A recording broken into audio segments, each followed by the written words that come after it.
3. As formas de adoração. A diversidade das expressões sagradas. Seguimos agora com o aspecto fundamental da lei de adoração, que merecemos nossa atenção e reflexão. As formas de adorar são tão diversas quanto as próprias almas que habitam este planeta.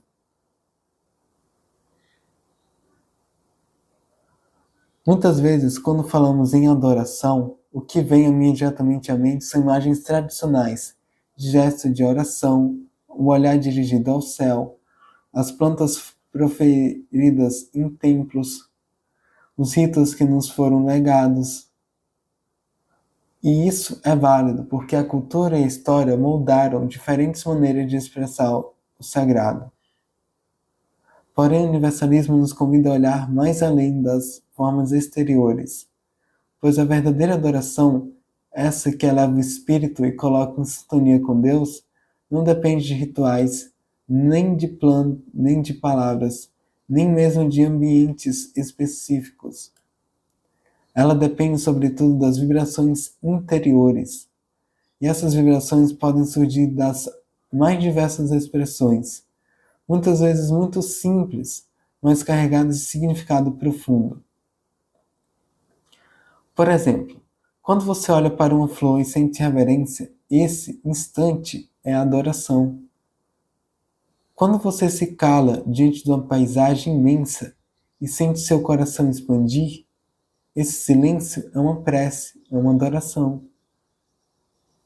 Quando você estende a mão para ajudar alguém com ternura, sem esperar nada em troca, esse gesto é uma oração viva, um ato de adoração. Não são as palavras que tornam o ato sagrado, mas a qualidade do sentimento e da consciência que o acompanha. O universalismo ensina que o que verdadeiramente importa é a vibração que nasce do amor, da gratidão, da percepção clara da presença divina. Essa vibração tem poder transformador, transforma o comum em sagrado, o banal em porto seguro da alma.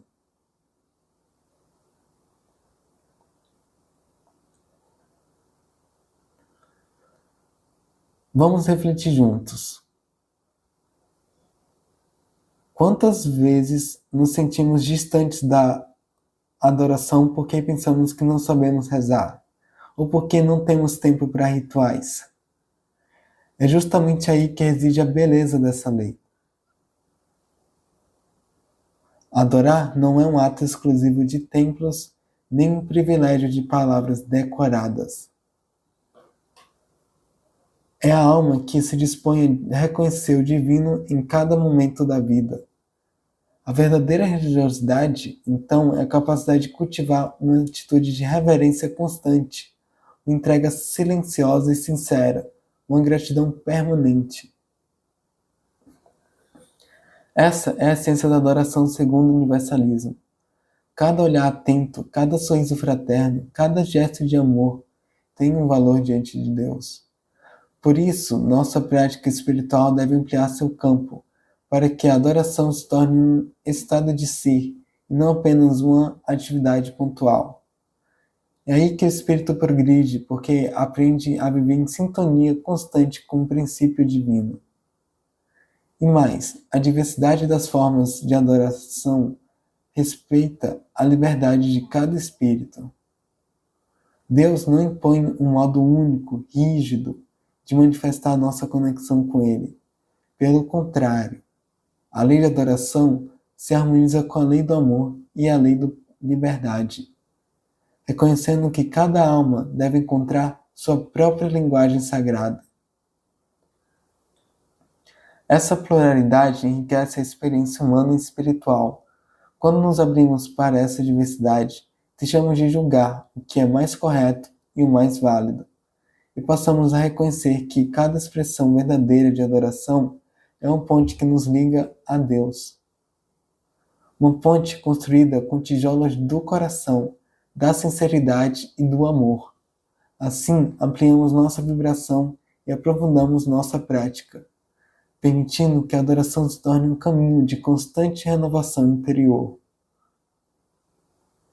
Então, para finalizar essa etapa desse diálogo, vamos guardar essa mensagem central. A lei de adoração é plural em suas expressões, mas única em sua essência, que é um amor que vibra no coração do adorador. Que possamos nos libertar da ideia de que existe só uma forma certa de adorar. Ao contrário, cultivar o respeito por todas as manifestações que nascem do sentimento sincero de proximidade com Deus. E mais ainda, que possamos transformar cada instante da vida em um momento de adoração consciente, uma verdadeira comunhão com o divino.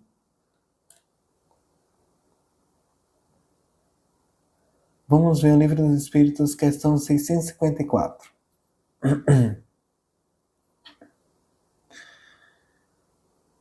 Tem Deus preferência pelos que adoram desta ou daquela maneira? Deus prefere os que adoram do fundo do coração com sinceridade, fazendo o bem e evitando o mal. Aos que julgam honrá-lo com cerimônias que não tornam melhores para com seus semelhantes. Declaro-vos que somente nos lábios e não na alma tem religião aquele que professa adorar o Cristo, mas que é orgulhoso, invejoso, cioso, duro, implacável para com outrem, ou ambicioso dos bens deste mundo. Deus, que tudo vê, dirá: o que conhece a verdade é 100 vezes mais culpado do mal que o faz do que o selvagem ignorante que vive no deserto. É como tal será tratado no dia da justiça. Se um cego, ao passar, vos derriba, perdoar-lhe-eis. Se for um homem que enxerga perfeitamente bem, queixai-vos-ei e com razão. Não pergunteis, pois, se alguma forma de adoração há que mais convenha, porque equivale a perguntar-lhes se mais agrada a Deus ser adorado no idioma do que no outro.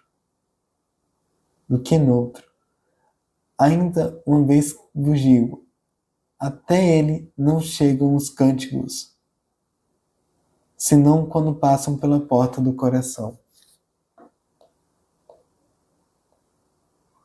Essa resposta é uma das mais belas e profundas reflexões sobre o tema as formas de adoração.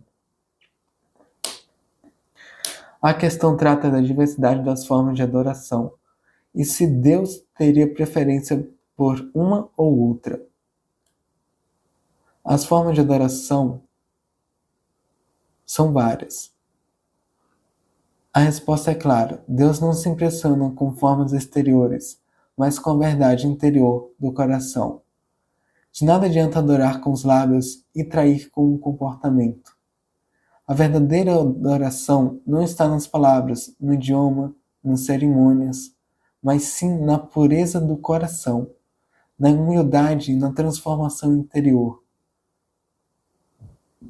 A comparação entre o ignorante e o que conhece a verdade é um alerta moral profundo. Quanto mais sabemos, mais responsáveis somos diante das leis divinas. Isso é essencial. O conhecimento espiritual exige coerência com o bem. O trecho final resume tudo com sabedoria sublime. Até ele não chegam os cânticos senão quando passam pela porta do coração.